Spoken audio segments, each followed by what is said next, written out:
Umabot sa mahigit 20 tonelada ng mga umano'y smuggled na sibuyas ang nasabat ng Department of Agriculture o DA sa Mindanao Port. Base sa investigasyon, galing ng China ang naturang mga sibuyas. Narito si Migs Depositar para sa detalye ng balita. Naharang ng mga otoridad sa Mindanao International Container Terminal sa Misamis Oriental ang 25 metric tons na mga pulang sibuyas na iligal na napuslit sa Pilipinas mula sa China. Ayon sa Department of Agriculture at Bureau of Plant and Industry, iligal na inangkat ang mga naturang produktong pang-agrikultura sa China.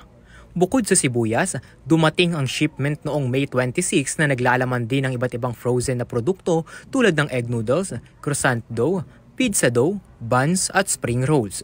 Samantala ayon kay Arnold de la Cruz, ang officer in charge ng Region 10 Plant Quarantine Service, ang kargamento ay pagmamayari ng Lantix Consumer Goods Trading sa Binondo, Manila. Pagkatapos matuklasan ang mga smuggled na sibuyas, inutos ng BOC examiner na kunin at kumpiskahin ang shipment. Sinabi naman ni Department of Agriculture Secretary Chu Laurel, hahabulin nila ang mga kumpanyang walang konsensya na patuloy na lumalabag sa batas bilang direktiba na rin sa utos ni Pangulong Marcos. Para sa URTV News, ako si Migs Depositar, sumasaludo sa bawat Pilipino.